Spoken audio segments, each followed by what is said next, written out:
പ്രിയപ്പെട്ട അധ്യക്ഷൻ പാർട്ടിയുടെ തൃശ്ശൂർ ജില്ലാ പ്രസിഡന്റ് അഡ്വക്കേറ്റ് KS നിസാർ, ഈ സമ്മേളനം ഉദ്ഘാടനം ചെയ്ത പാർട്ടിയുടെ സംസ്ഥാന ജനറൽ സെക്രട്ടറി ബഹുമാന്യായ സുരേന്ദ്രൻ കരിപ്പുഴ, വേദിയിലുള്ള പാർട്ടി സംസ്ഥാന കമ്മിറ്റി അംഗം MK അസ്ലം, ജില്ലാ ജനറൽ സെക്രട്ടറിമാരായ ഉമൈറ KS, റഫീബ് തറയിൽ, പാർട്ടി തൃശ്ശൂർ മണ്ഡലം പ്രസിഡന്റ് PH റഫീഖ്, വേദിയിലുള്ള മറ്റു പാർട്ടി നേതാക്കളെ,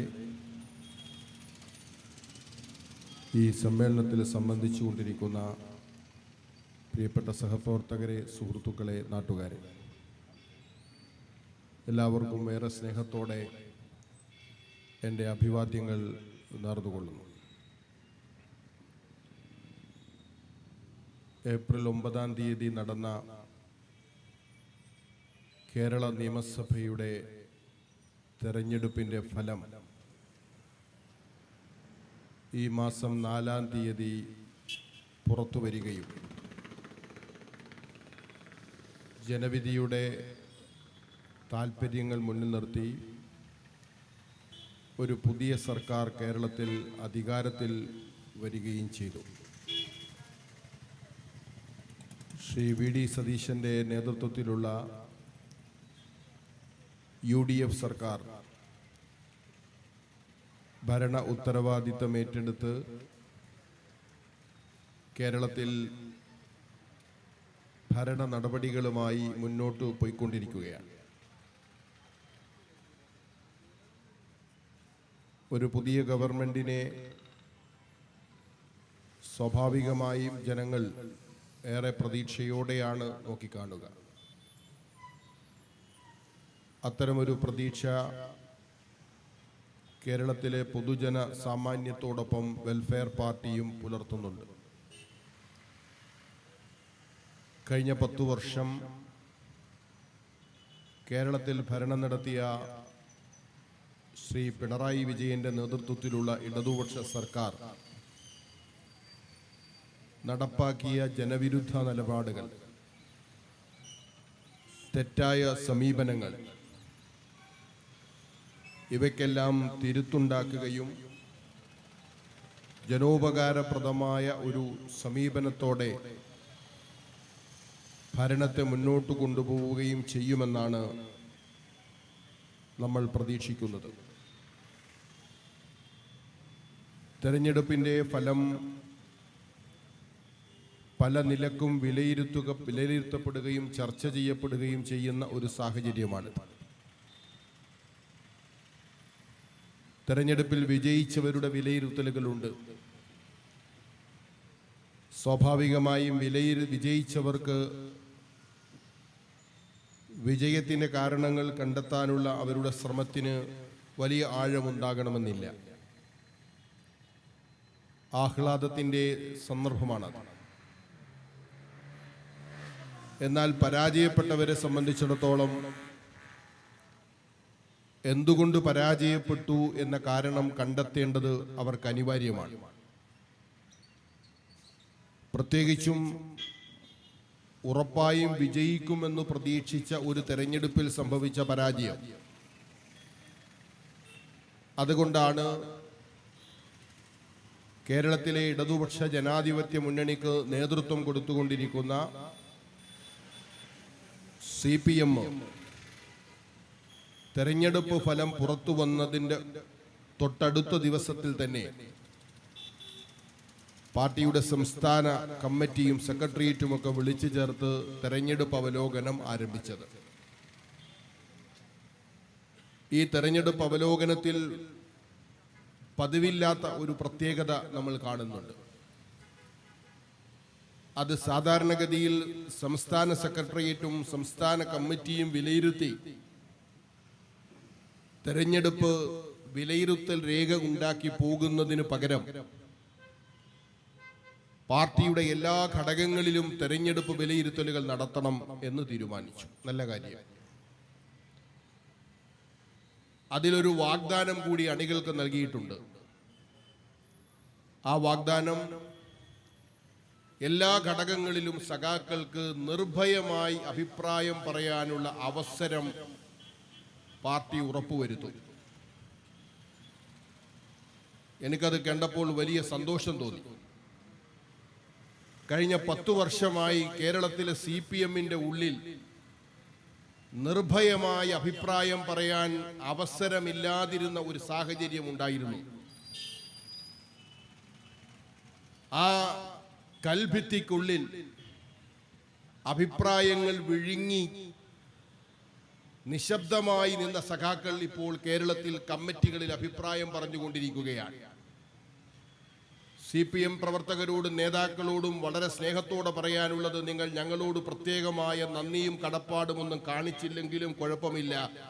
പക്ഷേ പാർട്ടിയുടെ ആഭ്യന്തര ജനാധിപത്യം തിരിച്ചു നൽകുന്നതിനുള്ള പോരാട്ടത്തിൽ ചെറുതല്ലാത്തൊരു പങ്കുവഹിച്ച പാർട്ടിയാണ് വെൽഫെയർ പാർട്ടി എന്ന് സാന്ദർഭികമായി ഞാൻ അവരെ ഓർമ്മിപ്പിക്കുകയാണ്. ഇങ്ങനെ ഒരു പരാജയം ഉണ്ടായിരുന്നില്ലെങ്കിൽ ഈ കാണും ലോകമാകെ തിളങ്ങി വിളങ്ങി നിൽക്കുന്നതിൻ്റെ കാരണഭൂതൻ എന്ന ആ പാട്ട് മാത്രമേ ബാക്കിയുണ്ടാകുമായിരുന്നുള്ളൂ. ഇന്നിപ്പോൾ ഞാൻ ഈ സ്റ്റേജിലിരിക്കുമ്പോൾ പാറശാലയിലെ CPM ഏരിയ സെക്രട്ടറിയുടെ സ്റ്റേറ്റ്മെന്റ് വായിച്ചു. പാറശാലയിലാണ് ഈ തിരുവാതിര കളി നടന്നത്. ആ തിരുവാതിര കളി നടക്കുമ്പോൾ പാറശാലയിൽ ഏരിയ സെക്രട്ടറി ആയിരുന്ന സഖാവ് ഇന്ന് നൽകിയ സ്റ്റേറ്റ്മെന്റ്, പിണറായി വിജയൻ പ്രതിപക്ഷ നേതൃസ്ഥാനം രാജിവെക്കണമെന്നാണ്. അപ്പൊ ഒരു ഘട്ടത്തിൽ വാഴ്ത്തുപാട്ടുകളുമായി അരങ്ങ് നിറഞ്ഞു നിന്നിരുന്ന സഖാക്കൾക്ക് എന്താണ് കേരളത്തിന്റെ യാഥാർത്ഥ്യം, ജനങ്ങൾ എന്തെങ്ങനെ മനസ്സിലാക്കുന്നു എന്ന് തിരിച്ചറിയുവാനുള്ളൊരു അവസരം ഈ തെരഞ്ഞെടുപ്പിന്റെ ഫലം ഉണ്ടാക്കിയിട്ടുണ്ട്. ഇപ്പൊ നിങ്ങൾ നോക്കൂ, കേരളത്തിലെ വിവിധ കമ്മിറ്റികളിൽ അഭിപ്രായം പറയുന്ന സഖാക്കളെ അവരുടെ പ്രസ്താവനകൾ, സ്റ്റേറ്റ്മെന്റുകൾ, വാർത്തകൾ പുറത്തു വന്നുകൊണ്ടിരിക്കുന്നുണ്ട്. മാധ്യമങ്ങളുടെ പ്രതിനിധികൾ ആ കമ്മിറ്റികളിൽ പങ്കെടുക്കുന്നത് കൊണ്ട് കിട്ടുന്ന വിവരമല്ല, മറിച്ച് ആ കമ്മിറ്റികളിൽ പങ്കെടുക്കുന്ന സഖാക്കൾ തന്നെ മാധ്യമങ്ങൾക്ക് നൽകുന്ന വിവരമാണ്. പുറത്തു വരട്ടെ, വസ്തുതകൾ പുറത്തു വരട്ടെ എന്നാഗ്രഹിച്ചുകൊണ്ട് അവർ നൽകുന്ന വിവരമാണ്. ആ വിലയിരുത്തലുകൾ നിങ്ങളൊന്ന് ശ്രദ്ധിച്ചു നോക്കൂ. എന്നിട്ട് കഴിഞ്ഞ 10 വർഷം കേരളത്തിൽ വെൽഫെയർ പാർട്ടി ഈ ഗവൺമെന്റിനെ കുറിച്ച് നടത്തിയ പരാമർശങ്ങളുമായി താരതമ്യം ചെയ്ത് നോക്കൂ. നിങ്ങൾക്ക് അത്ഭുതപ്പെടുത്തുന്ന ഒരു സമാനത കാണാൻ കഴിയും. ഒരു തെരഞ്ഞെടുപ്പ് തോൽവിയുടെ നടുമുറ്റത്ത് നിന്ന് കേരളത്തിലെ CPM-ന്റെ സാധാരണക്കാരായ പ്രവർത്തകർ കഴിഞ്ഞ 10 വർഷത്തെ ഭരണത്തെ വിലയിരുത്തിക്കൊണ്ട് ഇപ്പോൾ നടത്തുന്ന ഈ സ്റ്റേറ്റ്മെന്റ് തെരഞ്ഞെടുപ്പിന് 10 വർഷം മുമ്പ് മുതൽ കേരളത്തിലെ ജനങ്ങളോട് നിരന്തരം പറഞ്ഞുകൊണ്ടിരുന്ന ഒരു പാർട്ടിയാണ് വെൽഫെയർ പാർട്ടി എന്ന് പ്രിയമുള്ളവരെ നിങ്ങൾ മനസ്സിലാക്കണം. ഞങ്ങളുടെ വിലയിരുത്തലുകൾ ശരിവെക്കപ്പെട്ടുകൊണ്ടിരിക്കുകയാണ്. ഇതൊരു ജനാധിപത്യ ഭരണമല്ല, വ്യക്തി കേന്ദ്രീകൃതമായ പാർട്ടി ആധിപത്യമാണ് കേരളത്തിൽ 10 കൊല്ലം നടപ്പിലാക്കപ്പെട്ടത് എന്ന് പാർട്ടിയുടെ ജില്ലാ കമ്മിറ്റി അംഗങ്ങളാണ് പറയുന്നത്, പാർട്ടിയുടെ ഏരിയ സെക്രട്ടറിമാരാണ് പറയുന്നത്. ഇവിടെ നടന്നത് ഒരു വ്യക്തിയെ മാത്രം മുൻനിർത്തിക്കൊണ്ട് പാർട്ടി സംവിധാനത്തെ നിഷ്പ്രഭമാക്കിയ ഒരു ഭരണ സംവിധാനമാണെന്ന് അവർ വിളിച്ചു പറയുകയാണ്. എന്തെല്ലാം കാര്യങ്ങളാണ് അവർ പറയുന്നത്, എല്ലാം കൂടി ചേർത്ത് വെച്ചൊരു വലിയ ഡോക്യുമെന്റ് ആക്കിയാൽ കഴിഞ്ഞ 10 വർഷം ഈ ഭരണവുമായി ബന്ധപ്പെട്ട് ഞങ്ങൾ ചൂണ്ടിക്കാണിച്ച ഓരോ വിഷയങ്ങളെയും ഈ പ്രസ്താവനകൾ ശരിവെക്കുന്നതായി നിങ്ങൾക്ക് കാണാൻ കഴിയും. അതുകൊണ്ട് ഈ തെരഞ്ഞെടുപ്പ് വിധിയുടെ ഏറ്റവും പ്രധാനമായ സന്ദേശം എന്ന് പറയുന്നത്, കേരളത്തോട് ഈ തെരഞ്ഞെടുപ്പ് ഫലം പറയുന്ന ഏറ്റവും സുപ്രധാനമായ കാര്യം, കേരളത്തിലെ ഒരു രാഷ്ട്രീയ മുന്നണിയും ജനവിരുദ്ധമായ, ജനാധിപത്യ വിരുദ്ധമായ ഭരണ നടപടികൾ, സമീപനങ്ങൾ സ്വീകരിക്കാൻ പാടില്ല എന്നാണ്. കേരളത്തിൽ ഇപ്പോൾ ഭരണം ഏറ്റെടുത്തിട്ടുള്ള മുന്നണിയോടുകൂടിയുള്ള സന്ദേശമാണത്. ആര് ഭരിക്കുന്നു എന്നതല്ല, ആര് ഭരിച്ചാലും കേരളത്തിലെ ജനങ്ങളെ മറന്നുകൊണ്ട് വിസ്മരിച്ചുകൊണ്ട് ഭരിച്ചാൽ മെയ് 4-ാം തീയതി കേരളത്തിൽ പുറത്തു വന്നത് എന്ന് നിങ്ങൾ മനസ്സിലാക്കണം. അപ്പൊ ഭീതിയുടെ രാഷ്ട്രീയം കേരളത്തിൽ കൊണ്ടുവരാൻ CPM ശ്രമിച്ചു. അതിനുവേണ്ടി മുഖ്യമന്ത്രി മുതൽ സകല നേതാക്കളും കേരളത്തിൽ ഇല്ലാത്ത ന്യൂനപക്ഷ വർഗീയത, കേരളത്തിൽ ന്യൂനപക്ഷ വർഗീയത പത്തി വിടർത്തിയാടുന്നു. എന്ന് പറഞ്ഞുകൊണ്ടുള്ള പ്രചാരണങ്ങളാണ് നടത്തിയത്. നമ്മൾ വിചാരിച്ചു ഈ തെരഞ്ഞെടുപ്പ് ഫലം വന്ന് അതിന്റെ വിധിയുടെ ഒരു കണക്കെടുക്കൊക്കെ കഴിയുമ്പോൾ ആർക്കെങ്കിലുമൊക്കെ തലക്ക് വെളിവുണ്ടാകുമെന്നാണ് ഞാൻ വിചാരിച്ചത്. പക്ഷേ എൻ്റെ മിനിഞ്ഞാന്നുണ്ട് CPM-ന്റെ കണ്ണൂർ ജില്ലാ സെക്രട്ടറി സഖാവ് KK രാഗേഷ് പറയുന്നു, കേരളത്തിൽ ഇടതുപക്ഷം പരാജയപ്പെട്ടതിന്റെ കാരണം ന്യൂനപക്ഷ വർഗീയത പത്തി വിടർത്തിയാടിയത് കൊണ്ടാണെന്ന്. ഇതിനേക്കാൾ വലിയ ശിക്ഷ ഇനി കേരളത്തിന് എങ്ങനെ നൽകാൻ കഴിയും? ഈ മനുഷ്യന്മാർക്ക് അല്പമെങ്കിലും രാഷ്ട്രീയ ബോധം ഉണ്ടായിക്കൊള്ളട്ടെ എന്ന് വിചാരിച്ചിട്ടാണ് പയ്യന്നൂരിലെയും തളിപ്പറമ്പിലെയും ഇതുവരെയും കമ്മ്യൂണിസ്റ്റ് പാർട്ടിക്ക് മാത്രം വോട്ട് ചെയ്ത് പരിചയമുള്ള സഖാക്കൾ അവരാണ് വോട്ട് ചെയ്തത്. നിങ്ങൾ ബൂത്ത് വൈസ് റിസൾട്ട് വന്നിട്ടുണ്ട്. തെരഞ്ഞെടുപ്പ് കമ്മീഷൻ അവരുടെ സൈറ്റിൽ ബൂത്ത് വൈസ് റിസൾട്ട് അത് അപ്ലോഡ് ചെയ്തിട്ടുണ്ട്. നിങ്ങൾ ഓരോ മണ്ഡലത്തിലെയും പോയി എടുത്തു നോക്കൂ. ഞാൻ എൻ്റെ നാട്ടിൽ എൻ്റെ ബൂത്തിൽ, സാധാരണഗതിയിൽ എൻ്റെ നാട്ടിലെ ബൂത്തിൽ വോട്ട് ചെയ്യുമ്പോൾ അതിന്റെ ബൂത്ത് വൈസ് റിസൾട്ട് വരുമ്പോൾ അവിടെ ഇടതുപക്ഷത്തിന് ഒരു 200 വോട്ടിന്റെ ഭൂരിപക്ഷം ഉണ്ടാവും. അത്രത്തോളം ഇടതുപക്ഷത്തിന് മേധാവിത്വമുള്ള ഒരു ബൂത്താണത്. ഞാൻ ഇത്തവണ ബൂത്ത് വൈസ് റിസൾട്ട് വന്നപ്പോ വളരെ കൗതുകത്തോടു കൂടി പോയി നോക്കി. ചടയമംഗലം നിയോജക മണ്ഡലത്തിലെ 58-ാം നമ്പർ ബൂത്തിൽ പോയി നോക്കുമ്പോൾ അവിടെ ഇത്തവണ UDF-നാണ് ലീഡ്. അവിടെ UDF-ന് കാര്യമായ ഒരു പ്രവർത്തനവുമില്ല, കാര്യമായ ആൾ പ്രവർത്തിക്കാൻ ശക്തമായ ഒരു സംഘടനാ സംവിധാനവുമില്ല. ആരാണ് പിന്നെ വോട്ട് ചെയ്തത്? വോട്ട് ചെയ്തത് ആളുകൾ, സഖാക്കൾ, CPM-ന്റെ പ്രവർത്തകർ, CPI-യുടെ പ്രവർത്തകർ. അവര് പോയിട്ട് UDF-ന് വോട്ട് ചെയ്തിരിക്കുന്നു. പയ്യന്നൂരിൽ തെരഞ്ഞെടുപ്പ് പ്രചാരണം നടക്കുമ്പോൾ തന്നെ അക്രമം അഴിച്ചുവിടുന്നു.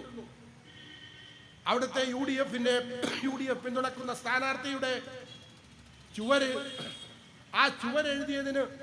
ചുവരെഴുത്തങ്ങ് മായിച്ചാൽ കുഴപ്പമില്ലായിരുന്നു. അതിന് പകരം ചുവര് തന്നെ തകർത്തു കളഞ്ഞു. എഴുതിയ ചുവര് തന്നെ പൊളിച്ചു കളഞ്ഞു. എതിർ സ്ഥാനാർത്ഥിക്ക് പ്രവർത്തിക്കാനുള്ള ഒരു സൗകര്യമില്ല. അവരുടെ ക്യാമ്പയിനിൽ പങ്കാളികളായ ചില ചെറുപ്പക്കാർ സാമൂഹ്യ മാധ്യമങ്ങളിലൂടെ അവിടുത്തെ ഈ ആക്രമണത്തിന്റെ ഉള്ളടക്കങ്ങൾ വിശദീകരിച്ചുകൊണ്ടേയിരുന്നു. തെരഞ്ഞെടുപ്പ് ദിവസം അതിലൊരാൾ സോഷ്യൽ മീഡിയയിൽ ഇട്ടൊരു പോസ്റ്റ് എന്റെ ശ്രദ്ധയിലുണ്ട്. അവരിട്ട പോസ്റ്റ്, ഇപ്പോൾ പയ്യന്നൂരിൽ നടന്നുകൊണ്ടിരിക്കുന്നത് കള്ളവോട്ടാണ്, കള്ളവോട്ട് ചെയ്തുകൊണ്ടിരിക്കുകയാണ്. മരിച്ചുപോയവരും കാണാതായവരും നാട്ടിലില്ലാത്തവരുമായ സകലരുടെയും പേരിൽ വോട്ട് ചെയ്തുകൊണ്ടിരിക്കുകയാണ്. അപ്പോ ആളുകൾ വിചാരിച്ചു പയ്യന്നൂരിൽ എന്തായാലും LDF ജയിക്കും. കാരണം അത്രയധികം കള്ളവോട്ട് വ്യാപകമായി നടപ്പിലാക്കിക്കൊണ്ടിരിക്കുന്നു. പക്ഷെ അത്ഭുതം എന്താണെന്നറിയോ? ഈ കള്ളവോട്ട് ചെയ്ത ആളുകളും UDF തന്നെ വോട്ട് ചെയ്തത്. സാധാരണ പാർട്ടി കള്ളവോട്ടിനെ ആളെ ഏൽപ്പിച്ചാൽ ആ വോട്ടിന്റെ ബലത്തിലാണ് ചിലപ്പോൾ ജയിക്കുക എന്ന് പറയുക. പക്ഷേ കേരളത്തിലെ പല ബൂത്തുകളിലും കള്ളവോട്ട് ചെയ്ത ആളുകളും UDF തന്നെയാണ് വോട്ട് ചെയ്തത്. അതുകൊണ്ടാണ് ഇത്രയും ഭൂരിപക്ഷം വന്നേ. എന്ന് പറഞ്ഞാൽ വേറൊരാളുടെ വോട്ട് കൂടി ഏറ്റെടുത്തു പോയിട്ട് അതുകൂടി UDF-ന് ചെയ്ത് അതിശക്തമായ പ്രതികാരമാണ് കേരളത്തിലെ സഖാക്കൾ ഈ തെരഞ്ഞെടുപ്പിൽ വീട്ടിയത്. ഇത് തിരിച്ചറിയാനുള്ള ബോധം ഈ പാർട്ടിയിൽ ഏതെങ്കിലും നേതാക്കൾക്ക് ഇനിയെങ്കിലും ഉണ്ടായെങ്കിൽ നന്നായിരുന്നു. പക്ഷെ അതുണ്ടാകാനുള്ള സാധ്യത കാണുന്നില്ല. അതാണ് KK രാഗേഷിന്റെ പ്രസ്താവനയിൽ കാണുന്നത്. ആ പ്രസ്താവനയ്ക്ക് പിന്തുണ നൽകിക്കൊണ്ട് ശ്രീ പിണറായി വിജയൻ അതിനെ ന്യായീകരിച്ചുകൊണ്ട് വലിയ തോതിലുള്ള വ്യാഖ്യാനങ്ങൾ അദ്ദേഹം നൽകി കഴിഞ്ഞു. എന്ന് പറഞ്ഞാൽ കേരളത്തിലെ ജനങ്ങൾ തിരുത്തിയ ഒരു കാര്യത്തിൽ തന്നെ ആ തെറ്റേറ്റു പറഞ്ഞ് മതനിരപേക്ഷ രാഷ്ട്രീയത്തിന്റെ വഴിയിലൂടെ സഞ്ചരിക്കാൻ കേരളത്തിലെ CPM തയ്യാറാകുന്നില്ല എന്നാണ് അതിൽ നമുക്ക് മനസ്സിലാക്കാൻ കഴിയുന്നത്. എന്തായാലും നമുക്ക് സന്തോഷിക്കാവുന്ന ഒരു വകയുണ്ട് ഈ തെരഞ്ഞെടുപ്പ് ഫലത്തിൽ. കേരളത്തിലെ സാമൂഹ്യ ഘടന അതിങ്ങനെ ധ്രുവീകരിക്കപ്പെട്ട് മുസ്ലിങ്ങളും ക്രിസ്ത്യാനികളും ഹിന്ദുക്കളും അല്ലാത്തവരും മതവും ജാതിയുമെല്ലാം പറഞ്ഞ് തമ്മിലടിയുടെ ഒരു കേന്ദ്രമാക്കി മാറ്റാനാണ് തെരഞ്ഞെടുപ്പിന്റെ പ്രചാരണ സന്ദർഭത്തിൽ ഇടതുപക്ഷം ശ്രമിച്ചത്. പക്ഷെ അത് കേരളത്തിലെ ജനങ്ങൾ അംഗീകരിച്ചിട്ടില്ല.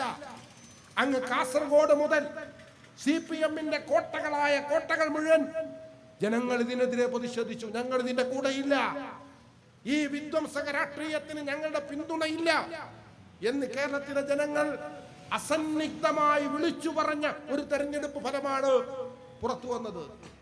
കേരളത്തിന്റെ മതനിരപേക്ഷ ഉള്ളടക്കം ഈ തെരഞ്ഞെടുപ്പിൽ ജനങ്ങൾ തെളിയിച്ചിരിക്കുകയാണ്. ഞങ്ങൾ നിങ്ങൾ പറയുന്നത് പോലെയുള്ള നിറങ്ങളിലല്ല ഞങ്ങൾ വോട്ട് ചെയ്യുന്നത്. അത് ഈ തെരഞ്ഞെടുപ്പിൽ ഇടതുപക്ഷം മുന്നോട്ട് വെച്ച അപകടകരമായ ഒരു തെരഞ്ഞെടുപ്പ് പ്രൊജക്ടിനെ പരാജയപ്പെടുത്തണമെന്ന വെൽഫെയർ പാർട്ടിയുടെ തെരഞ്ഞെടുപ്പ് സന്ദേശത്തിനുള്ള പിന്തുണയായിട്ടാണ് ഞങ്ങൾ ഈ തെരഞ്ഞെടുപ്പ് ഫലത്തെ നോക്കിക്കാണുന്നത്. നിങ്ങൾക്കറിയാം, ഈ തെരഞ്ഞെടുപ്പിൽ വെൽഫെയർ പാർട്ടി കേരളത്തിൽ മത്സരിച്ചിട്ടില്ല. എന്തുകൊണ്ട് മത്സരിച്ചില്ല എന്ന് ആ സന്ദർഭത്തിൽ തന്നെ ഞങ്ങൾ വിശദീകരിച്ചിരുന്നു. ആ തീരുമാനമെടുക്കാനുള്ള കാരണം, തെരഞ്ഞെടുപ്പിന്റെ മണ്ഡലത്തിൽ ഒന്ന് മാറി നിൽക്കാൻ തീരുമാനിക്കുന്നതിന്റെ കാരണം, കേരളത്തിൽ ഒരധികാര തുടർച്ച എന്നത് CPM-ന്റെ മാത്രം ലക്ഷ്യമായിരുന്നില്ല. CPM-നെ അധികാരത്തിലേക്ക് കൊണ്ടുവരിക, വീണ്ടും ഒരു ഇടതുപക്ഷ ഭരണം കൊണ്ടുവരിക എന്നത് സംഘപരിവാറിന്റെ കൂടി ആഗ്രഹമായിരുന്നു. കേരളത്തിൽ സംഘപരിവാറിന്റെ നേതാക്കന്മാർ, നിരവധി നേതാക്കന്മാർ, അവർ ഇത് വിളിച്ചു പറഞ്ഞുകൊണ്ടേയിരുന്നു. കേരളത്തിൽ ഒരു വട്ടം കൂടി ഇടതുപക്ഷത്തെ കൊണ്ടുവരിക, ആ ഇടതുപക്ഷ സർക്കാർ ഒരു തവണ കൂടി വരുമ്പോൾ കേരളത്തിലെ പ്രതിപക്ഷം ദുർബലമാകും. ഭരണ തുടർച്ചയിലൂടെ ഇടതുപക്ഷവും ഭരണനഷ്ടത്തിലൂടെ പ്രതിപക്ഷവും ഇല്ലാതാകുന്ന ഒരു കേരളത്തിൽ സംഘപരിവാറിന്റെ രാഷ്ട്രീയ പദ്ധതിക്ക് വേഗത ലഭിക്കും എന്ന ഒരു ഗൂഢമായ പരിശ്രമമാണ് കേരളത്തിലെ സംഘപരിവാർ, ഇന്ത്യയിലെ സംഘപരിവാർ കേരളത്തിലെ തെരഞ്ഞെടുപ്പ് മുൻനിർത്തി രൂപപ്പെടുത്തിയെടുത്ത ഒരാശയം. ആ ആശയത്തിന്റെ ഗുണഭോക്താവാകാനാണ് CPM ഉടുപ്പ് മാറ്റി തയ്യാറെടുത്തു നിന്നത്. സംഘപരിവാർ ഉണ്ടാക്കിയിരിക്കുന്ന ഈ നെറേറ്റീവ്, ഈ തെരഞ്ഞെടുപ്പ് ആശയം, അത് കേരളത്തിൽ വിജയിക്കും. അതിനനുകൂലമായി ജനങ്ങൾ വോട്ട് ചെയ്യും. ഭൂരിപക്ഷ വർഗീയതയുടെ കേന്ദ്രീകരണം ഉണ്ടാകും. അതിന്റെ ഗുണഭോക്താവായി ഒരിക്കൽ കൂടി പിണറായി വിജയന് മുഖ്യമന്ത്രിയാകാൻ പറ്റും എന്ന് വിചാരിച്ചുകൊണ്ടാണ് ഈ തെരഞ്ഞെടുപ്പിനെ സമീപിച്ചത്. ആ അപകടത്തെ തിരിച്ചറിഞ്ഞത് കൊണ്ടാണ്, അങ്ങനെ ഒരു അപകടം കേരളത്തിൽ സംഭവിക്കാൻ പാടില്ല എന്ന് മനസ്സിലാക്കിയത് കൊണ്ടാണ് ഞങ്ങൾ കേരളത്തോട് പറഞ്ഞത്, സംഘപരിവാറിന്റെ ദീർഘരാഷ്ട്രീയ പദ്ധതിയുടെ താൽക്കാലിക ഗുണഭോക്താവാകാൻ CPM നടത്തുന്ന ശ്രമത്തെ ജനങ്ങളെ നിങ്ങൾ പരാജയപ്പെടുത്തി കേരളത്തിന്റെ ജനാധിപത്യത്തെ വീണ്ടെടുക്കണം എന്നാണ് ഞങ്ങൾ നൽകിയ ആഹ്വാനം. ആ ആഹ്വാനത്തിനുള്ള പിന്തുണയാണ് മെയ് 4-ാം തീയതി റിസൾട്ട്. അതുകൊണ്ട് ഞങ്ങൾക്ക് അതീവ സന്തോഷമുണ്ട്, അങ്ങേയറ്റത്തെ ആഹ്ലാദമുണ്ട്. ജനങ്ങൾക്ക് രാഷ്ട്രീയം, ശരിയായ രാഷ്ട്രീയം കേരളത്തിലെ ജനങ്ങൾ മനസ്സിലാക്കിയിരിക്കുന്നു. ഞങ്ങൾ ഇങ്ങനെ ഒരു ഗൂഢപദ്ധതി വിജയിപ്പിച്ചെടുക്കുവാനുള്ള ഒരു സാഹചര്യവും ഞങ്ങൾ അനുവദിക്കുകയില്ല എന്നാണ് കേരളത്തിലെ ജനങ്ങൾ തുറന്നു പറഞ്ഞത്. പ്രിയമുള്ളവരെ, ഒരു ഭരണകൂടത്തിന്റെ ഭാഗത്തു നിന്നുണ്ടാകാൻ പാടില്ലാത്ത ജനാധിപത്യ വിരുദ്ധത കഴിഞ്ഞ 10 വർഷം ഇടതുപക്ഷം കേരളത്തിൽ നടപ്പാക്കി. ജനങ്ങൾ പറഞ്ഞാൽ ഭരണകൂടം കേൾക്കില്ല, മുഖ്യമന്ത്രിയെ കാണാൻ കഴിയില്ല, മുഖ്യമന്ത്രിയോട് സംസാരിക്കാൻ കഴിയില്ല. മുഖ്യമന്ത്രിയോട് ഇനി ഒരാൾ ചോദിച്ചാൽ വീട്ടിൽ പോയി ചോദിക്കൂ എന്നാണ് മറുപടി. ഇത് ഈ കേരളത്തിന് പറ്റിയതാണോ? കേരളത്തിന്റെ നവോത്ഥാന പാരമ്പര്യത്തിന് ഇണങ്ങുന്നതാണോ? ഈ നാട് സംവാദത്തിൻ്റെതാണോ? ഈ നാട് ചോദിക്കലിന്റെയും പറയലിന്റേതുമാണ്. ജനങ്ങൾക്കൊപ്പം നിന്ന് ജനങ്ങളോടൊപ്പം ഇഴകിച്ചേർന്നു പ്രവർത്തിക്കുന്ന ഭരണാധികാരികളെയാണ് ഈ നാട് ആഗ്രഹിക്കുന്നത്. അവിടെയാണ് ഒരാൾ വീട്ടിൽ പോയി ചോദിച്ചാൽ മതി എന്ന് പറയുന്നത്. അങ്ങനെ ചോദിച്ച ഭരണാധികാരിയോട് കേരളത്തിലെ ജനങ്ങൾ പറഞ്ഞു, ഞങ്ങൾ നൽകുന്ന നികുതിപ്പണം ഉപയോഗിച്ച് ഞങ്ങളോട് വീട്ടിൽ പോയി ചോദിക്കാൻ ഇനി മേലാൽ നിങ്ങൾ പറയാൻ പാടില്ല എന്ന് കേരളത്തിലെ ജനങ്ങൾ തീരുമാനിച്ചു. അതുകൊണ്ടാണ് പാറശാലയിലെ ഏരിയ സെക്രട്ടറി പറഞ്ഞത്, അദ്ദേഹം ആ രാഷ്ട്രീയ സന്ദേശം ഉൾക്കൊണ്ടുകൊണ്ടാണ് പറഞ്ഞത്, കേരളത്തിലെ ജനങ്ങൾ വീട്ടിൽ പോയി ഇരിക്കാൻ പറഞ്ഞ ഒരാളെ വീണ്ടും സർക്കാർ ചെലവിൽ കെട്ടിയെഴുന്നേൽപ്പിക്കരുത് എന്നത് ആ സഖാവിന്റെ രാഷ്ട്രീയ ബോധമാണ്. അത് പക്ഷേ പാർട്ടിയുടെ ഉന്നത നേതാക്കൾക്കില്ലാതെ പോയി എന്നതാണ് സങ്കടം. പ്രിയമുള്ളവരെ, ജനാധിപത്യ വിരുദ്ധതയെ ജനങ്ങൾ പാഠം പഠിപ്പിച്ചൊരു ജനവിധിയാണ്. കേരളത്തിലെ ജനങ്ങളുടെ പ്രശ്നങ്ങൾ ഉന്നയിക്കുന്ന സമര നേതാക്കൾ കേരളത്തിലെമ്പാടും നിങ്ങൾക്ക് കാണാൻ കഴിയും. അവരാണ് ഈ നാടിനെ സംരക്ഷിച്ചു നിർത്തുന്നത്. അവരുടെ പിറകിൽ വലിയ ആൾക്കൂട്ടമൊന്നും ഉണ്ടാകില്ല, അവർക്ക് വിട്ടും മാധ്യമ പടയുണ്ടാകില്ല, വലിയ സന്നാഹങ്ങളുടെ പിൻബലമുണ്ടാകില്ല. പക്ഷേ ഓരോ പ്രദേശത്തും ജനങ്ങളുടെ ജീവൻ പ്രശ്നങ്ങൾ അത് കണ്ടറിഞ്ഞ്, അത് വികസിപ്പിച്ച്, അത് സമരമാക്കി ഭരണകൂടങ്ങളുടെ മുന്നിലെത്തിക്കുന്ന ഈ ജനകീയ സമര പ്രവർത്തകർ ഈ നാടിന് നൽകുന്ന മഹത്തായ സംഭാവനയുണ്ട്. ആ സംഭാവന ഇഷ്ടപ്പെടാത്ത ആളുകളുണ്ട്. നമ്മുടെ സുപ്രീം കോടതിയുടെ ജഡ്ജി അങ്ങനെ ജനങ്ങളുടെ പ്രശ്നങ്ങൾ ഉന്നയിക്കുന്നവരെ പാറ്റയോടാണ് ഉപമിച്ചത്. ഈ നാട്ടിൽ കുറെ ആളുകൾ പണിയും കൂലിയൊന്നുമില്ലാതെ നടക്കുന്നുണ്ട്. അവര് കേസ് കൊണ്ടുവരും, അവര് സമരം ചെയ്യും, അവര് വികസനത്തെ ചോദ്യം ചെയ്യും. അത്തരം പാറ്റകളുടെ പരാന്നഭോജികളായ പാറ്റകൾ എന്ന് കേരളത്തിന്റെയിലെ ജനങ്ങളെ ഒരു പരമോന്നത കോടതിയുടെ ജഡ്ജി വിളിച്ച നാടാണിത്. അതിനെതിരായ ചെറുപ്പക്കാരുടെ രോഷമാണ് കോക്രോച്ച് ജനതാ പാർട്ടി എന്ന പേരിൽ വെർച്വൽ വേൾഡിൽ ഇപ്പോൾ ഒരു രാഷ്ട്രീയ ഒരു സാമൂഹിക സംഘാടനം നടന്നുകൊണ്ടിരിക്കുന്നുണ്ട്. അത് ഈ നാട്ടിലെ ചെറുപ്പക്കാരുടെ പ്രതിഷേധമാണ്. അതേ, ഞങ്ങൾ പാറ്റകളാണ് എന്ന് ജനങ്ങൾ ഏറ്റുപറയുകയാണ്. കേരളത്തിലെ ജനകീയ സമര പ്രവർത്തകർ അവർ ഈ നാടിന്റെ സംരക്ഷകരാണ്. പക്ഷേ അവരൊന്ന് കേൾക്കാൻ, അവര് പറയുന്നതിനൊന്ന് ചെവി കൊടുക്കാൻ ഈ ഭരണകൂടം തയ്യാറായില്ല. എന്താ പറഞ്ഞത്? കേരളത്തിലെ ജനങ്ങളുടെ നടുവിലൂടെ വലിയ പർവ്വത സമാനമായ ഭിത്തി കെട്ടി കേരളയിൽ നടപ്പാക്കും. സഖാവ് പിണറായി വിജയന്റെ ഒരു തഗ് ഡയലോഗ് റീലുകളായി BGM ഇട്ട് നമ്മൾ കണ്ടിട്ടുണ്ട്. എന്താണ് അതിൽ പറയുന്നത്? കേരളയിൽ വരും കേട്ടോ എന്നാണ്. അന്ന് തന്നെ നമ്മൾ പറഞ്ഞിരുന്നു, ഈ പറയുന്ന ആളുകൾ അവർ ഓർത്തു വെച്ചോളൂ, കേരളത്തിലെ ജനങ്ങൾ ഇതിന് പാഠം നൽകും, ഇതിന് പകരം നൽകും. ഇപ്പൊ എന്താ, പുതിയ സർക്കാർ അധികാരത്തിൽ വന്നപ്പോ ആദ്യം തന്നെ അവർക്ക് തീരുമാനിക്കേണ്ടി വന്നത് കേരളത്തിലെ ജനങ്ങളുടെ രോഷത്തിന്റെ ശക്തി അറിയുന്നത് കൊണ്ടാണ്. കേരളയിൽ വരുമെന്ന് പറഞ്ഞ പിണറായി വിജയനോട് കേരളത്തിലെ ജനകീയ സമര പ്രവർത്തകർ കൊളുത്തിയ ആ സമരഭൂമിയിൽ നിന്നുകൊണ്ട് ഇപ്പോൾ ജനങ്ങൾ പറയുന്നു, സഖാവേ കേരളയിൽ വരില്ല കേട്ടോ എന്ന മറുപടിയാണ് ഇപ്പോൾ നൽകുന്നത്. ഞങ്ങൾ ഗതാഗത വികസനത്തിനെതിരല്ല, പക്ഷേ ഏത് വികസനവും ജനങ്ങളുടെ താല്പര്യങ്ങളെ മാനിച്ചുകൊണ്ടേ ആകാവൂ. ജനങ്ങളെ കുടിയിറക്കിക്കൊണ്ട്, അവരെ നിസ്സഹായരാക്കിക്കൊണ്ട്, അവരുടെ ജീവിതാവാസ കേന്ദ്രങ്ങളിൽ നിന്ന് അവരെ അടിച്ചു പുറത്താക്കിക്കൊണ്ട് ഒരു വികസനം നടപ്പിലാക്കാൻ ശ്രമിച്ചാൽ ജനങ്ങൾ അതിനെ ചെറുക്കും. അതിനെ ജനാധിപത്യപരമായി അഭിമുഖീകരിക്കാൻ ഒരു സർക്കാരിന് ബാധ്യതയുണ്ട്. ആ ബാധ്യത ഇടതുപക്ഷ സർക്കാർ നിർവഹിച്ചില്ലെന്ന് മാത്രമല്ല, വൻകിട കോർപ്പറേറ്റുകൾക്ക്, മുതലാളിത്ത ശക്തികൾക്ക് ഈ കേരള സംസ്ഥാനത്തെ അവരുടെ സാമ്പത്തിക താല്പര്യങ്ങൾ നടപ്പിലാക്കാനുള്ള ഒരു സ്ഥലമായി വിട്ടുകൊടുക്കുകയാണ് ചെയ്തത്. അത് ജനങ്ങൾ തിരുത്തിയിരിക്കുന്നു.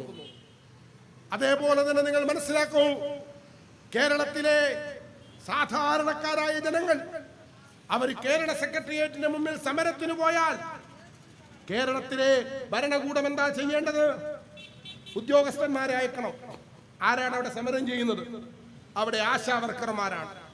എന്താണ് അവരുടെ ആവശ്യം? അവരുടെ സാലറി കൂട്ടിക്കൊടുക്കണം. 8,000 രൂപ മാത്രമാണ് ആ പാവങ്ങൾക്കുള്ളത്. വലിയ ജോലിയാണ് അവർ ചെയ്യുന്നത്. വീടുകളിൽ കിടക്കുന്ന കിടപ്പ് രോഗികൾ മുതൽ ജീവിതശൈലി രോഗികൾ, അങ്ങനെ കേരളത്തിൽ വലിയ തോതിൽ രോഗഗ്രസ്തരായി കിടക്കുന്ന സാധാരണക്കാരെ അവരുടെ ആരോഗ്യ പരിചരണം എന്ന ഉത്തരവാദിത്തം സർക്കാരിന് വേണ്ടി നിർവഹിച്ചു കൊണ്ടിരിക്കുന്ന ഒരു കൂട്ടരാണവർ. അവർക്ക് 8,000 രൂപ പോരാ, അതൊന്ന് കൂട്ടിക്കൊടുക്കണമെന്നാണ് അവരാവശ്യം. ആരാണ് അവരുടെ നേതാവ്? അവരോട് വരാൻ പറയൂ, നമുക്ക് സംസാരിക്കാം, എന്നിട്ട് അവരുടെ ആവശ്യങ്ങൾ കേൾക്കാം. അവർ 21,000 രൂപയാണ് ചോദിക്കുന്നത്. ഏത് സമരവും അവരുടെ ചോദ്യം, സമരത്തിന്റെ ആവശ്യങ്ങൾ പൂർണ്ണമായി അംഗീകരിക്കാൻ ഒരുപക്ഷെ സർക്കാരുകൾക്ക് സാധിച്ചു കൊള്ളണമെന്നില്ല. പക്ഷേ മാന്യമായ ഒരു സമീപനം. 21,000 നിങ്ങൾ ചോദിക്കുന്നത്. അത്ര തരാൻ ഇപ്പോൾ സംസ്ഥാനത്തിന് സാമ്പത്തികമായി ശക്തിയില്ല. അതുകൊണ്ട് നിങ്ങൾക്ക് ഒരു ചെറിയ പരിഗണന സർക്കാർ നൽകാം. സമരം അവസാനിപ്പിച്ച് ശാന്തരായി പോകണം. അതാണോ സ്വീകരിച്ച നിലപാട്? കേരളത്തിന്റെ മുഖ്യമന്ത്രിയെ കാണാൻ ആ സമരപ്രവർത്തകർ അപ്പോയിന്റ്മെന്റിന് അപേക്ഷിച്ചിട്ട് ഒരു വട്ടം പോലും കേരള മുഖ്യമന്ത്രിയുടെ ഓഫീസിന്റെ പരിസരത്ത് പോലും ആ സമരപ്രവർത്തകരെ അടുപ്പിക്കാതെയാണ് ഇടതുപക്ഷ സർക്കാർ മുന്നോട്ട് പോയത്. പ്രിയമുള്ളവരെ, കഴിഞ്ഞ ദിവസം ഞാനൊരു കാഴ്ച കണ്ടു. കേരള സെക്രട്ടേറിയറ്റിന്റെ നോർത്ത് ഗേറ്റ് സമരം നടക്കുമ്പോൾ അടച്ചിടുന്ന ഗേറ്റ് മാത്രമായിരുന്നത്. കഴിഞ്ഞ 10 വർഷമായി അത് കെട്ടിപ്പൂട്ടി വെച്ച് ജനങ്ങളിൽ നിന്ന് സെക്രട്ടേറിയറ്റിനെ കാത്തു സംരക്ഷിച്ചിരുന്ന ആ പോലീസ് സംഘം ആ നോർത്ത് ഗേറ്റ് തുറന്നിട്ടിട്ട് ആ നോർത്ത് ഗേറ്റിലൂടെ ആശാ സമര പ്രവർത്തകർ കേരള മുഖ്യമന്ത്രി ഇരിക്കുന്ന നോർത്ത് ബ്ലോക്കിലേക്ക് നടന്നു പോകുന്നത് കേരളത്തിലെ ജനങ്ങൾ നൽകിയ താക്കീതിന്റെ ഒരു അനുരണനമായി നമ്മൾ മനസ്സിലാക്കണം. ഈ ജനവിധിക്ക് ഒരുപാട് പാഠങ്ങളുണ്ട്. ഈ ജനവിധി ഭരിച്ചവരോടും ഭരിക്കാൻ വന്നവരോടും നൽകുന്ന സന്നദ്ധ താക്കീത് ശരിയായ രീതിയിൽ മര്യാദക്ക് ഭരിച്ചോ എന്ന സന്ദേശമാണ് കേരളത്തിലെ ജനങ്ങൾ നൽകിയിട്ടുള്ളത്. ആ താക്കീത് ഉൾക്കൊണ്ട് ഭരിക്കാൻ കേരളത്തിലെ UDF-നും ബാധ്യതയുണ്ട്.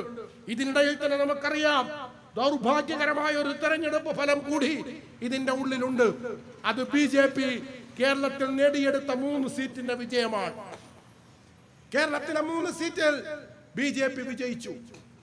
ഒരിക്കലും കേരളത്തിന്റെ നിയമസഭയിൽ ഒരു BJP പ്രതിനിധി ഒരിക്കൽ മാത്രമാണ് ഉണ്ടായത്. അത് വീണ്ടും ഉണ്ടാകരുത് എന്ന് നമ്മളെല്ലാം ആഗ്രഹിച്ചിരുന്നു. അതിനുവേണ്ടി നമ്മൾ എല്ലാവരും ശ്രമിച്ചിരുന്നു. പക്ഷേ ചെറിയ വോട്ടിന് 3 മണ്ഡലങ്ങളിൽ നിന്ന് BJP-യുടെ പ്രതിനിധികൾ വിജയിച്ചു. അതൊരു കേവല തെരഞ്ഞെടുപ്പ് വിജയമായി മാത്രം കണ്ട് നമുക്ക് പോകാൻ കഴിയില്ല. ഈ തെരഞ്ഞെടുപ്പ് വിജയത്തിൽ കേരളത്തിലെ ഇടതുപക്ഷത്തിന് പങ്കുണ്ട്. കേരളത്തിലെ ഇടതുപക്ഷത്തോട് ഞങ്ങൾ നിരന്തരമായി പറഞ്ഞുകൊണ്ടിരുന്ന ഒരു കാര്യമുണ്ട്. നിങ്ങൾ സ്വീകരിച്ചിരിക്കുന്ന ഈ അപകടകരമായ രാഷ്ട്രീയ ലൈനുണ്ടല്ലോ, ഭൂരിപക്ഷ വർഗീയതയെ ഉത്തേജിപ്പിക്കുന്ന, ന്യൂനപക്ഷ ഭീതി ഉണ്ടാക്കുന്ന, മുസ്ലിം ഭീതി ഉണ്ടാക്കുന്ന നിങ്ങളുടെ ഈ രാഷ്ട്രീയമുണ്ടല്ലോ, അതിന്റെ ഗുണം നിങ്ങൾക്ക് കിട്ടില്ല. പഞ്ചായത്ത് തെരഞ്ഞെടുപ്പ് മുതൽ ആ സിഗ്നൽ കേരളത്തിൽ നിന്ന് പുറത്തു വന്നിരുന്നു. തൃശ്ശൂരിലെ ലോകസഭാ തെരഞ്ഞെടുപ്പിൽ തൃശ്ശൂരിൽ നിന്ന് BJP-യുടെ പ്രതിനിധി വിജയിക്കുമ്പോൾ കേരളത്തിലെ അലർട്ട് മുഴങ്ങിയിരുന്നു. അതൊരു ചെറിയ വിജയമല്ല, അതൊരു യാദൃച്ഛിക വിജയമല്ല, അത് ബോധപൂർവം നിർമ്മിക്കപ്പെട്ട ഒരു തെരഞ്ഞെടുപ്പ് ഫലമാണ്. അത് BJP-യുടെ മാത്രം തെരഞ്ഞെടുപ്പ് വിജയമല്ല, കേരളത്തിലെ ഇടതുപക്ഷം കൂടി ചേർന്ന് നൽകിയ വിജയമാണ്. ഞാൻ സംസാരിക്കുന്നത് തൃശ്ശൂരിൽ നിന്നാണ്. ഈ തൃശ്ശൂരിൽ ഇവിടെയാണല്ലോ പൂരം നടക്കുന്നത്. ഈ തൃശ്ശൂരുകാരുടെ വൈകാരികതയായ പൂരത്തിൽ അസ്വസ്ഥതജനകമായ അന്തരീക്ഷം ഉണ്ടാക്കി, അപകടകരമായ ഒരു അന്തരീക്ഷം നിർമ്മിച്ച് ഈ പ്രദേശത്തെ ജനങ്ങളുടെ മനോഭാവത്തെ ശിഥിലീകരിക്കാൻ ശ്രമിച്ചതാരാണ്? ഒരു പോലീസ് ഉദ്യോഗസ്ഥന് അതിൽ പങ്കുണ്ട്. ഒന്നിലധികം പോലീസ് ഉദ്യോഗസ്ഥർക്ക് പങ്കുണ്ട്. RSS-ന്റെ ജനറൽ സെക്രട്ടറി ദത്താത്രേയ ഹൊസബല്ല എന്ന് പറയുന്ന RSS-ന്റെ ജനറൽ സെക്രട്ടറി ഈ തൃശ്ശൂരിലെ ഒരു BJP-കാരന്റെ വീട്ടിൽ താമസിക്കുമ്പോ അവിടെ പോയി അദ്ദേഹത്തെ കണ്ടത് ADGP MR അജിത് കുമാറാണ്. ആ MR അജിത് കുമാറാണ് ആലപ്പുഴയിൽ പിണറായി വിജയന്റെ നവകേരള യാത്രയിൽ കരിങ്കൊടി കാണിച്ച ചെറുപ്പക്കാരെ ആക്രമിച്ച പോലീസ് ഉദ്യോഗസ്ഥന്മാരെ പ്രതിസ്ഥാനത്ത് നിർത്തിയ ആ പ്രതി കുറ്റപത്രത്തിൽ അതിന്റെ രേഖകളിൽ കൃത്രിമത്വം വരുത്തിയതും നിങ്ങൾ മനസ്സിലാക്കൂ. ഒരു ഭാഗത്ത് CPM-ന് വേണ്ടി രേഖ തിരുത്തുന്നു, മറുഭാഗത്ത് RSS-ന്റെ ജനറൽ സെക്രട്ടറിയെ കാണുന്നു. ഈ RSS CPM ബ്രിഡ്ജ് അതിന്റെ ഇടനിലക്കാരനായിരുന്നു MR അജിത് കുമാർ എന്ന് കേരളത്തിലെ ജനങ്ങളോട് നമ്മൾ വിളിച്ചു പറഞ്ഞിട്ടുണ്ട് എത്രയോ നാളുകളായി. ആ അപകടകരമായ രാഷ്ട്രീയത്തിന്റെ ഉൽപ്പന്നമാണ് സുരേഷ് ഗോപി എന്ന് പറയുന്ന MP. അയാൾ സിനിമയിലെ ഗോഷ്ടി കാണിച്ചിട്ടോ കഥാപാത്രങ്ങളെ അവതരിപ്പിച്ചിട്ടോ തൃശ്ശൂരുകാർ വോട്ട് ചെയ്തതാണ് എന്ന് നിങ്ങൾ മനസ്സിലാക്കരുത്. വോട്ടിലുണ്ടായ ഷിഫ്റ്റും നിങ്ങൾ മനസ്സിലാക്കണം. നിയമസഭാ തെരഞ്ഞെടുപ്പിൽ 1.5 ലക്ഷത്തോളം വോട്ട് LDF-ൽ ഉണ്ടായിരുന്നത് ലോകസഭയിലെത്തിയപ്പോൾ കണ്ടിട്ടില്ല.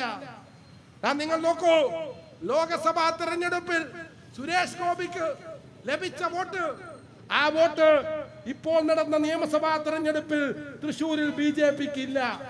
എങ്ങോട്ട് പോയി വോട്ട്? ആ വോട്ട് BJP-യുടേതായിരുന്നെങ്കിൽ ആ വോട്ട് ഇപ്പോൾ തൃശ്ശൂരിലെ BJP സ്ഥാനാർത്ഥികളുടെ അക്കൗണ്ടിൽ കാണണ്ടേ? സി കെ കരുണാകരന്റെ മകൾ പത്മജ വേണുഗോപാൽ മത്സരിച്ചിട്ടും ഈ തൃശൂർ നിയമസഭാ മണ്ഡലത്തിൽ BJP-യുടെ വോട്ട് കാണുന്നില്ല. ഇവിടെ വിജയിച്ചത് UDF-ന്റെ സ്ഥാനാർത്ഥിയാണ്. UDF-കാർക്ക് വോട്ട് അങ്ങോട്ട് കൊടുത്തു ഇങ്ങോട്ട് കൊടുത്തു എന്ന സാധാരണ സാമ്പ്രദായിക യുക്തിയിൽ കാര്യങ്ങളെ കാണാൻ CPM ഉണ്ടാക്കുന്ന സാമ്പ്രദായിക യുക്തിയിൽ കാര്യങ്ങളെ കാണാൻ ശ്രമിക്കാതെ കണ്ണു തുറന്ന് നിങ്ങൾ മനസ്സിലാക്കൂ, തൃശ്ശൂരിലെ വിജയം ഇവിടെ ഒരു യോജിച്ച മൂവ്മെന്റിന്റെ ഭാഗമായി ഉണ്ടായതാണ്. അത് മനസ്സിലാക്കിയ ആളാണ് സഖാവ് VS സുനിൽകുമാർ. അതുകൊണ്ടാണ് അദ്ദേഹം ആവർത്തിച്ചു പറഞ്ഞത്, ഇത് സാധാരണമായ ഒരു തെരഞ്ഞെടുപ്പ് ഫലമല്ല, ഇത് നിർമ്മിക്കപ്പെട്ടതാണ്. അതിന് പിന്നിൽ ഇടതുപക്ഷത്തിന് പങ്കുണ്ട് എന്ന് ഉറച്ചു വിശ്വസിച്ചുകൊണ്ടാണ് സുനിൽകുമാർ നിരന്തരമായി അത് ഉന്നയിച്ചുകൊണ്ടിരുന്നത്. അന്നേ നമ്മൾ പറഞ്ഞു, നിങ്ങൾ ഉൽപ്പാദിപ്പിക്കുന്ന ഈ അന്തരീക്ഷത്തിന്റെ ഗുണഭോക്താവ് ഇനി മുതൽ നിങ്ങളായിരിക്കില്ല. അതുകൊണ്ടാണ് പ്രിയമുള്ളവരെ, 3 നിയമസഭാ മണ്ഡലത്തിൽ BJP വിജയിച്ചപ്പോൾ അവിടെ CPM-ന്റെ പ്രതിനിധികൾ, കേരളത്തിലെ 10 മണ്ഡലങ്ങളാണ് BJP ഒന്നാം സ്ഥാനത്തോ 2ാം സ്ഥാനത്തോ വരാൻ സാധ്യതയുള്ള മണ്ഡലങ്ങളായി ഉണ്ടായിരുന്നത്. അതിൽ 5 മണ്ഡലങ്ങളിൽ UDF-ഉം 5 മണ്ഡലങ്ങളിൽ LDF-ഉമാണ് BJP-യുടെ മറുവശത്ത് നിന്നത്. 5 മണ്ഡലങ്ങളിൽ UDF-ഉം BJP-യും തമ്മിൽ മുഖാമുഖം മത്സരിച്ച 5 മണ്ഡലങ്ങളിലും BJP പരാജയപ്പെട്ടു. LDF-ഉം BJP-യും മുഖാമുഖം മത്സരിച്ച 5 മണ്ഡലങ്ങളിൽ 3-ലും BJP വിജയിച്ചു. ഇടതുപക്ഷത്തിന്റെ പരമ്പരാഗത വോട്ടാണ് ചാത്തന്നൂരിലും കഴക്കൂട്ടത്തും BJP-യിലേക്ക് ചോർന്നുപോയത്. എന്തുകൊണ്ട്? CPM ഉൽപ്പാദിപ്പിച്ച ഭൂരിപക്ഷ വർഗീയതയുടെ അന്തരീക്ഷം സ്വന്തം അണികളെ BJP-യിലെത്തിക്കും എന്ന് ഞങ്ങൾ പറഞ്ഞത് ഈ തെരഞ്ഞെടുപ്പിൽ പുലർന്നിരിക്കുന്നു. ഇത് അപകടകരമായ സന്ദേശമാണ്. മറ്റ് തെരഞ്ഞെടുപ്പിന് മുൻ ജനങ്ങൾ നൽകിയ വിധിയിൽ പലതരം താക്കീതുകളുള്ളപ്പോൾ ഈ ഫലം അപകടകരമായ ഒരു സന്ദേശമാണ്. അത് കേരളം ഗൗരവത്തോടെ മനസ്സിലാക്കണം, ഇടതുപക്ഷ പ്രവർത്തകർ മനസ്സിലാക്കണം. അതുകൊണ്ടാണ് ഞങ്ങൾ ഇടതുപക്ഷത്തോട് അങ്ങേയറ്റത്തെ സ്നേഹത്തോടു കൂടി ഞങ്ങൾ പറയുന്നു, കേരളത്തിലെ ഇടതുപക്ഷം തകർന്നു പോകണം, പരാജയപ്പെട്ടു പോകണം, ബംഗാളിലും ത്രിപുരയിലെയും പോലെ സമ്പൂർണമായി നശിച്ചു പോകണം എന്ന ആഗ്രഹവും അഭിപ്രായമുള്ളവരുമല്ല ഞങ്ങൾ. കേരളത്തിലെ ഇടതുപക്ഷത്തിന് കേരളത്തിന്റെ രാഷ്ട്രീയ മണ്ഡലത്തിൽ ഒരു ധർമ്മമുണ്ട് എന്ന് മനസ്സിലാക്കുന്നവരാണ്. പക്ഷേ ആ ധർമ്മം നിർവഹിക്കണമെങ്കിൽ ഇപ്പോൾ നിങ്ങൾ സ്വീകരിച്ചിരിക്കുന്ന തെറ്റായ വഴി തിരുത്തണം. നിങ്ങളുടെ അണികളെ യഥാർത്ഥ മതനിരപേക്ഷ രാഷ്ട്രീയത്തിലേക്ക് നിങ്ങൾ കൈപിടിച്ചു കൊണ്ടുപോകണം. KK രാഗേഷിനെ പോലെ തെരഞ്ഞെടുപ്പ് ഫലത്തെ മനസ്സിലാക്കാൻ കഴിയാത്ത വിഡ്ഢിത്ത നിലപാട് സ്വീകരിക്കുന്നവരെ തലക്ക് പിടിച്ച് ശരിയായ രാഷ്ട്രീയ ബോധത്തിലേക്ക് കൊണ്ടുപോകാൻ നിങ്ങൾ കഴിയണം. അപ്പോഴേ കേരളത്തിൽ BJP-യുടെ വളർച്ച, അപകടകരമായ രാഷ്ട്രീയ വളർച്ച നമുക്ക് ചെറുത്തു തോൽപ്പിക്കാൻ കഴിയൂ. ഇല്ലെങ്കിൽ കൂടുതൽ അപകടത്തിലേക്ക് ഈ കേരളം പോകും. പ്രിയമുള്ളവരെ, അത്തരത്തിലുള്ള സന്ദേശങ്ങൾ ഈ തെരഞ്ഞെടുപ്പ് ഫലത്തിലുണ്ട്. അത് മനസ്സിലാക്കിക്കൊണ്ട് നമുക്ക് കേരളത്തെ മുന്നോട്ട് കൊണ്ടുപോകാൻ കഴിയണം. വെൽഫെയർ പാർട്ടി മുന്നോട്ട് വെച്ച രാഷ്ട്രീയ നിലപാടിനും ഈ കേരളം ഗൗരവമായ പിന്തുണ നൽകി. ശരിയായ സമീപനമാണെന്ന് മനസ്സിലാക്കി ഈ സന്ദർഭത്തിന്റെ പ്രത്യേകതയിൽ നിന്നുകൊണ്ടാണ് അത് സംസാരിക്കുന്നത് എന്ന് ജനങ്ങൾ തിരിച്ചറിഞ്ഞു. ഞങ്ങൾ പറഞ്ഞിരുന്നു, ഞങ്ങൾ UDF-ന് വേണ്ടി വോട്ട് ചോദിക്കുകയല്ല, UDF മുന്നണി വോട്ട് ചെയ്യൂ എന്ന് പറയുകയല്ല. കേരളത്തെ അപകടകരമായ ഒരു സാമൂഹിക സാഹചര്യത്തിലേക്ക് കൊണ്ടുപോകാൻ ശ്രമിക്കുന്നവർക്കെതിരെ നിങ്ങൾ വോട്ട് ചെയ്യൂ എന്നാണ് ഞങ്ങൾ ജനങ്ങളോട് പറഞ്ഞത്. അതാണ് ഈ ജനവിധിയിൽ കാണുന്നത്. CPM-കാർ വോട്ട് ചെയ്യുന്നത് UDF-നാണോ? UDF സ്ഥാനാർത്ഥികൾക്ക് UDF-ന്റെ ചിഹ്നത്തിൽ CPM-കാർ വോട്ട് ചെയ്യുമോ? ചെയ്യില്ല. പിന്നെന്താണ് വോട്ട്? ആ വോട്ട് ഞങ്ങൾ മുന്നോട്ട് വെച്ച രാഷ്ട്രീയ നിലപാടിന് സമാനമാണ്. ഞങ്ങൾ വോട്ട് ചെയ്യുന്നത് ഒരു മുന്നണിക്കല്ല, ഞങ്ങൾ വോട്ട് ചെയ്യുന്നത് അപകടകരമായ ഒരു രാഷ്ട്രീയ സമീപനത്തെ തോൽപ്പിക്കാനുള്ള പൗരന്മാരുടെ ആയുധം എന്ന നിലയിൽ വോട്ടിനെ ഉപയോഗിക്കുക എന്നതാണ് കേരളത്തിന്റെ രാഷ്ട്രീയ രംഗത്ത്, തെരഞ്ഞെടുപ്പ് രംഗത്ത് നമ്മൾ കണ്ട മാറ്റം. ആ മാറ്റത്തിന്റെ സന്ദേശം ഉൾക്കൊണ്ടുകൊണ്ട് മുന്നണികൾ മാറി ചിന്തിക്കണം, ഇടതുപക്ഷം മാറി ചിന്തിക്കണം. ഈ ലൈനിൽ മുന്നോട്ട് പോകരുത്, അത് നിങ്ങളെ ഇല്ലാതാക്കും. ബംഗാൾ പോലെ, ത്രിപുര പോലെ കേരളമാകരുത് എന്നാണ് ഞങ്ങൾ ആഗ്രഹിക്കുന്നത്. അങ്ങനെ ഇടതുപക്ഷം പരാജയപ്പെട്ടാൽ ആ ഇടതുപക്ഷത്തിന്റെ ഭാഗമായി നിൽക്കുന്നവർ BJPയെ ഒരു സാധ്യതയായി സ്വീകരിക്കും എന്ന മുന്നറിയിപ്പാണ് കഴക്കൂട്ടവും ചാത്തന്നൂരും നിയമവും നൽകുന്നത്. അതുണ്ടാകാതിരിക്കാൻ വേണ്ടി കേരളത്തിലെ ഇടതുപക്ഷം സ്വയം തിരുത്തലിന് സന്നദ്ധമായി, നവീകരണത്തിന് സന്നദ്ധമായി, തെറ്റുകൾ ഏറ്റുപറഞ്ഞ് വഴിതെറ്റലുകളിൽ നിന്ന് ശരിയായ വഴിയിലേക്ക് സഞ്ചരിക്കാൻ തയ്യാറാകണമെന്ന് ഈ സന്ദർഭത്തിൽ അവർ ഓർമ്മപ്പെടുത്തുകയാണ്. പുതുതായി അധികാരത്തിലെത്തിയ സർക്കാർ ഈ ജനവിധിയുടെ സന്ദേശം മനസ്സിലാക്കണം. ജനാധിപത്യത്തിന് നൽകിയ കവിഞ്ഞ പ്രാധാന്യം മനസ്സിലാക്കണം. ഭരണാധികാരികളും ജനങ്ങളും തമ്മിലുള്ള ബന്ധം അത് ദൃഢമായിരിക്കണമെന്ന ജനങ്ങളുടെ ആഗ്രഹത്തെ, അഭിലാഷത്തെ മാനിക്കാൻ കഴിയണം. ജനവിരുദ്ധമായ നിലപാടുകൾ, നടപടികൾ, വികസന പദ്ധതികൾ അടിച്ചേൽപ്പിച്ചാൽ ജനം പ്രതിഷേധിക്കും എന്ന് മനസ്സിലാക്കണം. അത്തരത്തിൽ ഭരണകൂടത്തിന് ഈ ജനവിധി നൽകുന്ന താക്കീതും സന്ദേശവും മനസ്സിലാക്കി ഭരിക്കാൻ പുതിയ സർക്കാരിനും സാധിക്കണമെന്നാണ് ഞങ്ങൾക്ക് സൂചിപ്പിക്കാനുള്ളത്. പ്രിയമുള്ളവരെ, കഴിഞ്ഞ 1.5 പതിറ്റാണ്ട് കാലമായി കേരളത്തിലെ ജനങ്ങളോടൊപ്പം, നീതിയോടൊപ്പം ഉറച്ചു നിന്നുകൊണ്ട് പോരാടുന്ന ഒരു പ്രസ്ഥാനമാണ് വെൽഫെയർ പാർട്ടി. അത് അവിരാമം, വിശ്രമരഹിതമായി എല്ലാ കാലത്തും പ്രവർത്തിച്ചിട്ടുണ്ട്. തീർച്ചയായും ആ നിറഞ്ഞ സാന്നിധ്യം ഇനിയും കേരളത്തിലുണ്ടാകും, കേരളത്തിലെ തെരുവുകളിലുണ്ടാകും. നീതി നിഷേധിക്കപ്പെടുന്ന മനുഷ്യർ അവരെവിടെയായിരുന്നാലും അവരുടെ പക്ഷത്ത് ഞങ്ങൾ ഉണ്ടാകും എന്നത് ഈ പാർട്ടി നൽകിയ ഉറപ്പാണ്. ഈ പാർട്ടി ജനങ്ങൾക്ക് നൽകിയ വാക്കാണ്. ആ വാക്ക്, ജനങ്ങളോടുള്ള ആ പ്രതിജ്ഞ, അത് പുലർത്തിക്കൊണ്ട് തന്നെ വരും ദിവസങ്ങളിലും വെൽഫെയർ പാർട്ടി കർമ്മനിരതമായി കേരളത്തിന്റെ സാമൂഹ്യ രാഷ്ട്രീയ മണ്ഡലത്തിൽ ഉറച്ച കാൽവെപ്പോടുകൂടി ഉണ്ടാകും എന്നൊരിക്കൽ കൂടി സ്നേഹത്തിന് കേരളത്തിലെ ജനങ്ങളെ അറിയിക്കുവാൻ ഞങ്ങൾക്ക് ആഗ്രഹമുണ്ട്, സന്തോഷമുണ്ട്. പ്രിയമുള്ളവരെ, ഒരു പുതിയ കേരളം, നവോത്ഥാനത്തിന്റെ മൂല്യങ്ങൾ ഉൾക്കൊള്ളുന്ന സാഹോദര്യത്തിന്റെ ഒരു കേരളം, വെറുപ്പിന്റെതല്ല, വിദ്വേഷത്തിന്റെതല്ല, അപരഭീതിയുടേതല്ല, ചേർന്ന് നിൽക്കലിന്റെ, സ്നേഹത്തിന്റെ, സാഹോദര്യത്തിന്റെ, അപരപ്രിയത്തിന്റെ ഒരു പുതിയ കേരളം ശ്രീനാരായണ ഗുരുവും അയ്യങ്കാളിയും വക്കം മൗലവിയും അതുപോലെയുള്ള നവോത്ഥാന നായകന്മാർ അവർ ഈ നാടിന് സമ്മാനിച്ച സ്നേഹസമ്പൂർണമായ ഒരു സാഹോദര്യ രാഷ്ട്രീയമുണ്ട്. ആ രാഷ്ട്രീയത്തെയാണ് വെൽഫെയർ പാർട്ടി കെട്ടിപ്പടുക്കാൻ ശ്രമിക്കുന്നത്. അതിനു മുന്നിൽ ഒരു തെരഞ്ഞെടുപ്പിനെ കേവല തെരഞ്ഞെടുപ്പായി കാണാതെ നാടിന്റെ ഭാഗതയെ നിർണയിക്കുന്ന ചരിത്ര മുഹൂർത്തമായി മനസ്സിലാക്കിക്കൊണ്ടാണ് ഞങ്ങൾ ഈ തെരഞ്ഞെടുപ്പ് നയം സ്വീകരിച്ചത് എന്നുകൂടി നിങ്ങളെ അറിയിച്ചുകൊണ്ട് ഞാൻ എന്റെ വാക്കുകൾ അവസാനിപ്പിക്കുന്നു. ഒരു പുതിയ കേരള നിർമ്മിതിക്ക് വേണ്ടി വെൽഫെയർ പാർട്ടി നിങ്ങൾക്ക് മുന്നിലുണ്ടാകും എന്നൊരിക്കൽ കൂടി ആവർത്തിച്ചുകൊണ്ട് ഞാൻ അവസാനിപ്പിക്കുന്നു. അഭിവാദ്യങ്ങൾ. നന്ദി, നമസ്കാരം.